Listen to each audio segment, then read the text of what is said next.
In the cold northernmost area, a U.S. oil and gas exploration team suddenly discovered a strange object.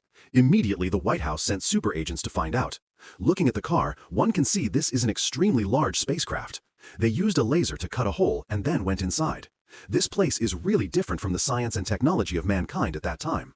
A person accidentally saw the U.S. captain's shield lying in the ice. He immediately reported to his superior and received a salvage order to bring it to the United States. February 1942 in Norway, the fascist Duke attacked an ancient church. Lieutenant General Smith, also the leader of the two families, came here to find a great power. But the people here say that they don't know that item. He paid attention to a wall called the World Tree. Thanks to that, a secret agency was discovered. After opening it, inside was the item he had been looking for so long. This is a Tesseract block from the treasure of Odin, unfortunately fallen to Earth. After achieving the goal, Smith ordered the entire church massacre to cover the clue. Our male lead is called Steve. He is small and has many illnesses. Even so, he had a desire to join the army to serve the fatherland. The doctor saw Steve like that, so he shook his head to refuse him. Sadly, Steve went to the movie to watch a war film. At that time, there was a great send-off of the soldiers, and he thought that they were useless and incompetent. The male lead did not hesitate to shout, "Put your dog's muzzle on again." As a result, Steve was continuously beaten by the representative. Although his body and health were no match for the opponent, he was not afraid to fight till he bled. Fortunately for him, a tall soldier appeared in time to save Steve's life. That soldier is a close friend of the male lead named Bucky. Because he was about to board the ship to the UK to join the Allies, he wanted to spend time dancing with his friend. They went to an international military exhibition. The man dancing with the main dancers is Horowitz, the father of the billionaire Howard Stark later. He introduced a special technology that can help cars fly in the future. Steve wanted to join the soldiers, but he was too young to stand in line. Bucky saw that and immediately understood that his friend still did not give up his intention to enter the army. Steve said that the people out there were sacrificing for world peace, so he could not sit still and benefit. These words of the male lead accidentally entered the ears of a bald man. He went to the clinic to check. At that moment, the nurse appeared to ask the doctor to go out urgently. Shortly after that, the man who had a lot of hair earlier came in to meet Steve. He introduced himself as Dr. Abraham from the Department of Strategic Scientific Research. The doctor asked the male lead if he wanted to kill the fascists. Mr. Steve said that he did not want to kill anyone. He just doesn't prefer strong people who like to bully the weak. Dr. Abraham expressed his satisfaction and signed a confirmation for Steve to join the army. From now on, he officially became a soldier. The first day, the rookies were welcomed by a beautiful female officer named Carter. At that time, a rookie with an itchy mouth stepped up to tease the beauty. The result was an unconscious punch on the spot. Don't think you are a girl who can despise some babies. The great evil Phillips advanced to encourage the fighting spirit of the rookies, and was surprised to see that there was a sick guy in the team. The next day was the hard training sessions. Blood and sweat were shed more in this place. The battle would be reduced by many sacrificing. Steve was small, so when he ignored the barbed wire fence, he was severely caught by others. Jogging, he was always behind his teammates, but he still tried to keep up. Suddenly, the commander stopped the crowd just below the flagpole. He said that whoever gets the flag will sit in the same car with Agent Carter on the base. Everyone was eager to climb but couldn't get it. Finally, the sick boy removed a pin, causing the flagpole to fall. Thanks to that, he impressed the beauty. Just like that, the male lead climbed into the car to the bewilderment of the team. During one practice session, Colonel Phillips pretended to throw a fake grenade into the yard. While everyone crawled away, Steve was not afraid to die and took the grenade. This sacrifice caused the colonel to be impressed by the man, admiring all the spirit in the spoiled furnace. That night, Dr. Abraham took a bottle to look for the male lead and told him about the chains on the other side of the battle line. Hitler's right hand is a talented scientist named Smith. However, he is ambitious and has the same hobby as Hitler about the Nordic body. As soon as he saw the newly researched serum of Dr. Abraham that could help make him stronger, he forced him to hand it out. Due to the overdose and side effects, this type of serum would require great sacrifice inside the person. If it is good, it will become a great hero. If bad, it becomes a great villain. And that's why the doctor chose the male lead to inject the super warrior serum on him. On the other side, the two families are conducting the energy of the Tesseract block. To do this, they had to use the entire electricity of a city. As soon as he succeeded, the dwarf Zola confidently claimed that this would change the situation on the battlefield. Back to the male lead, he was taken to an antique store by the beauty. The owner immediately came out to ask. Carter said something like a password, and the two were immediately led into a room behind the books. It turned out that this place was the military's secret research department. Here, Steve met Dr. Abraham and his research. After a few greetings, the doctor asked the male lead to strip and step into the machine. Next, he ordered the injection of the entire serum strength into Steve's body. As soon as the serum was effective, Howard Stark immediately launched the Vita Ray scanning process, an extremely powerful energy source directed into the male body. When the energy direction reached 100%, the surrounding circuits began to seriously damage. But what surprised everyone was that the sick boy Steve became a strong young man. The beauty quickly approached and asked if he was well. "Do you need to go home for me to take care of it?" At that moment, Dr. Abraham discovered a man who had a gun in his hand. Shortly thereafter, a horrific explosion occurred. He quickly pulled the serum tube and was shot dead. Everyone began to pursue and created a chaotic battle on the street. He jumped into the car to escape and did not forget to shoot bullets to kill the soldiers. The beauty, Carter, angrily pulled out a gun to shoot the spy to death. The spy managed to rob a yellow car and control it towards Carter. Right in danger, Steve rushed to save the beauty's life. As for him, he launched a car to chase. Thanks to the power of the serum, he could run quickly and leap like a bird. The spy looked into the rearview mirror and escaped his eyes. But before he could complete the escape, the male lead successfully jumped on his roof. He deliberately steered erratically and even fired to destroy Steve. But sorry, he was the main character, so he could not be shot. In a careless minute, the spy crashed into another car and spilled many rounds on the ground. Yet this bastard still did not die and pulled out a gun to shoot at Steve. He also took a boy hostage. After shooting all the bullets, he threw the child into the sea. The boy told the male lead that he knew how to swim, so please chase and hit the bastard's head. The spy had a submarine ready to flee. Steve did not hesitate to jump into the sea to swim after him. He was satisfied, then ate a male lead's punch in the face. He pulled him out of the submarine and threw him ashore. Now let's run again. During the exchange of legal rights, the unfortunate serum was broken. Knowing the mission failed, he bit the poison in his teeth to kill himself. At the same time, at the base of Hydra, Hitler sent 3 loyal subordinates to check on Smith for fear he would create a coup. He happily led the 3 guests to admire the scientific achievement he had achieved. This weapon can target all the capitals of hostile countries around the world and force them to surrender unconditionally. One of the inspection team accidentally discovered Smith's plot to attack the Allies. He immediately used Hitler's loyal fleet weapons to cover the clue. The Allies also knew Smith's conspiracy. Therefore, Colonel Phillips sent a team to search and destroy the organization of the two. Steve asked to fight, but the colonel said that he needed an army, not him alone. The senator next decided to promote the captain to the male lead so that he would contribute to the country. And the dedication, he said, was to make Steve wear a young bird's iron outfit and then go to the catwalk to call people to buy government bonds. The first time he was a bit awkward, but later he showed love.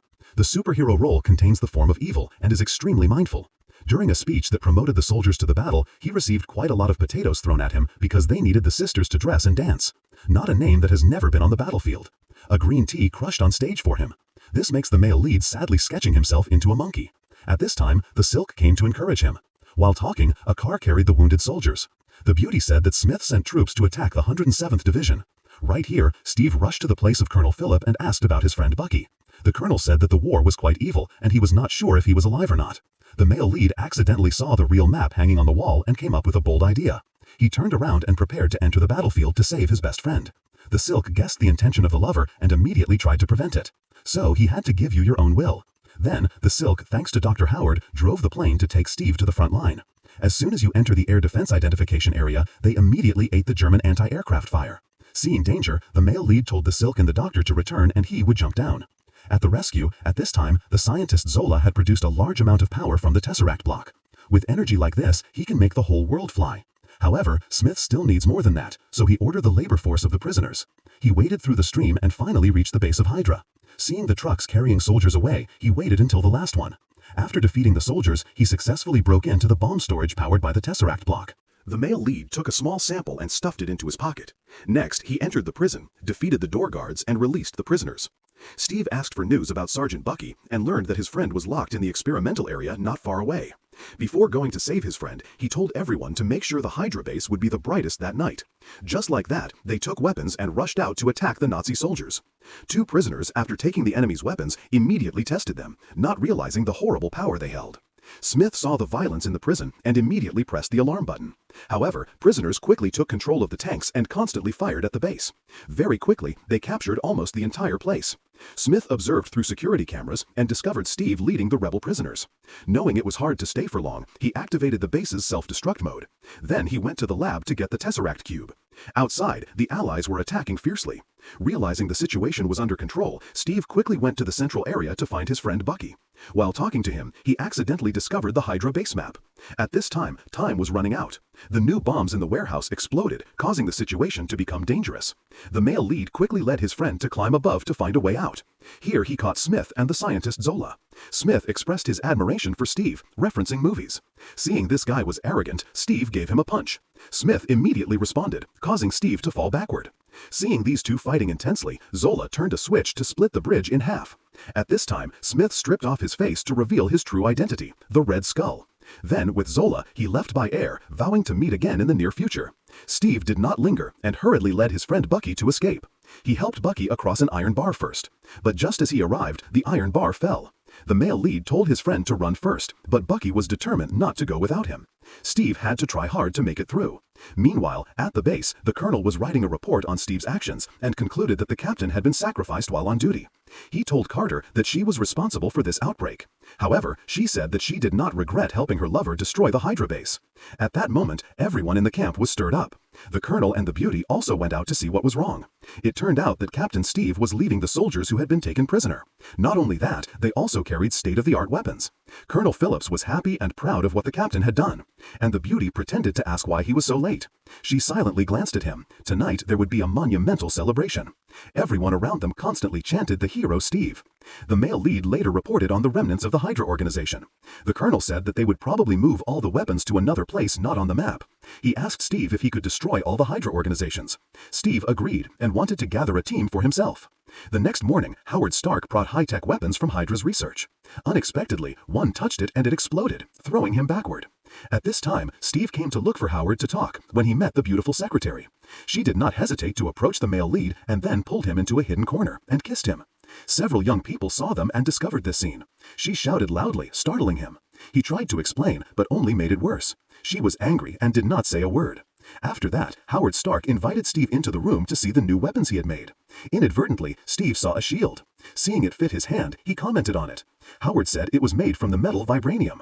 It can absorb all shocks to make the user safer. He really has the best taste, choosing the most expensive item here. While talking happily, Carter came in. He brought her a potato. Seeing Steve's obnoxious face, she confronted him. This made both Steve and Howard show fear on their faces. Fortunately, this scene was resolved, and then the movie continued. Very quickly, the task of destroying the Hydra base was done. Although she said she did not want to kill, the captain took the gun again to fire at the enemy. Their base did not need electricity to still be the brightest. When Smith drove to the place, the belt was gone. He wanted to explode in anger, but could do nothing more.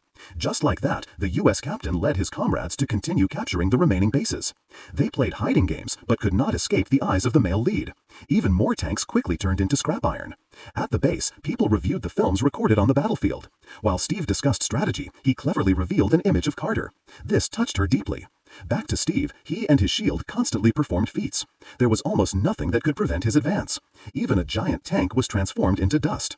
Smith was one step late. He went crazy when his plan was about to succeed. The main character came to ruin it. The Red Skull swore that if he could not destroy Steve, he was no longer human. In the next task, the male lead and his teammates intended to cut Hydra's weapons transport line. When the train approached, everyone immediately swung down. Steve and Bucky gently moved into the train, but after walking for a while, the two were separated. This was a trap that Smith had set to deceive people. At that time, an armored soldier constantly fired in Steve's direction. Thanks to the shield's absorption ability, he could counterattack the bastard. On the other side, his friend had to fight against the soldiers. The enemy was too crowded, so Bucky could hardly hold out longer. After shooting for a while, his gun ran out of bullets. Thinking quickly, Steve used a powerful gun to blow open the door. Then, he threw a gun to his friend, and they combined forces to destroy the soldiers. Unexpectedly, the armored soldier was still alive. He opened fire, causing the train to puncture a hole. Bucky picked up the shield and was thrown from the train. Steve quickly defeated the enemy and reached out to save him. But the iron bar Bucky was holding broke, causing him to drop the gun. Meanwhile, on the other side, they successfully raided the scientist Zola. He was locked in a fairly solid room and was personally brought food by Colonel Phillips. The delicious food in front of him made him afraid of poison, so he did not dare to eat. The colonel guessed that this guy had accepted his death and certainly did not want to commit suicide. So he offered him a contract to serve the U.S. government with privileges that Zola would enjoy. Zola immediately declared everything to the colonel. The ultimate goal of Hydra was to throw the whole world into chaos. At a secret Hydra base, the Red Skull gathered all his subordinates and declared that tomorrow they would attack everywhere. If one fighter was shot down, hundreds of others would take its place. Then he chanted, "Hail Hydra." The Allies also planned to attack the enemy's last base. They wanted to attack unexpectedly so that the enemy could not retaliate. And they had 24 hours to complete the mission before the world sank into chaos.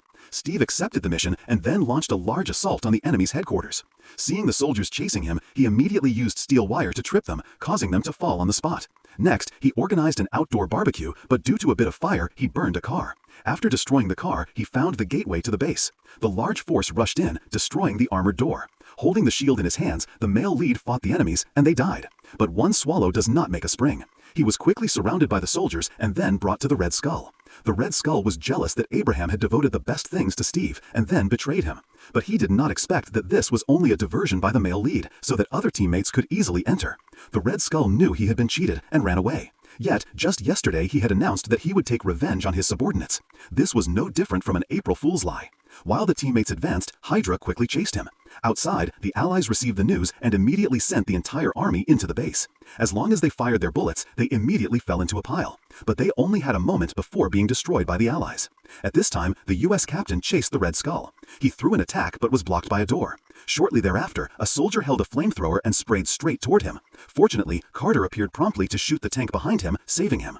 Steve was about to thank her, but remembered the search for Smith. He hurriedly chased, but now Smith had climbed onto a plane. The power sources of the Tesseract created a path straight to New York City. The U.S. captain saw that Smith was controlling the aircraft toward the runway and accelerated the car to chase, but could not keep up. Not knowing what to do, Phillips and the Beauty launched a vehicle to pick him up. Thanks to that, he could catch up and jump onto the plane. As for below, the tire braking could not be helped. The male lead swung onto the plane and gently walked inside. He was shocked to see bombs named after major American cities. He angrily beat the soldiers on patrol. Then he pressed a button that caused a bomb to fall along with several soldiers. Just like that, he took down countless enemies. However, a soldier had sneaked inside the bomb. Steve jumped down to pull him out, when another sneaked up and he lost the shield. He drove the bomb outside and tried to make the male lead fall into the rotor. Who would have thought that the person there was his teammate? After a struggle, he approached the cockpit and then took the pilot and flew out. Then he controlled the bomb to fly toward the mother plane. The Red Skull saw the siege and immediately activated the defense system. But Steve promptly launched the bomb straight inside. He picked up the shield and then went to the control room. Strangely, there was no one inside. Suddenly, the Red Skull held a gun, intending to sneak attack, but Steve promptly discovered him. Then the two engaged in a top martial arts showdown. They were invincible because they were injected with super soldier serum. During the fight, they accidentally caused the spacecraft to rush toward the ground. The Red Skull beat Steve into a corner and quickly controlled the spacecraft. Then he held the gun straight at him. He started to boast about his greatness. Tired of hearing this, the captain threw the shield, which hit him and knocked him over the Tesseract block. Enraged, the Red Skull held the cube, and the source of infinite power was released straight into the sky, quickly burning him into dust. The Tesseract block then fell to the bottom of the ocean. Steve hurried to the aircraft control table, but he did not know how to land it. To avoid disaster for the whole of America, there was only one way: to crash it into the deep sea. Carter asked her lover not to do so because there was still time to solve it. But time does not wait for anyone. Steve said goodbye to her and then drove the plane down. As soon as the signal transmission ended in silence, she shed tears and constantly called his name in vain. Now, the heroic captain had crashed the aircraft into the cold sea and the Arctic. At the end of the film, the Allies won against the fascist army. Meanwhile, Howard Stark still tried to search for the whereabouts of Steve, but did not obtain any positive results, except for the Tesseract cube. And Carter is sad, holding the picture of her lover in her hand. Back to reality, the U.S. captain woke up on a hospital bed.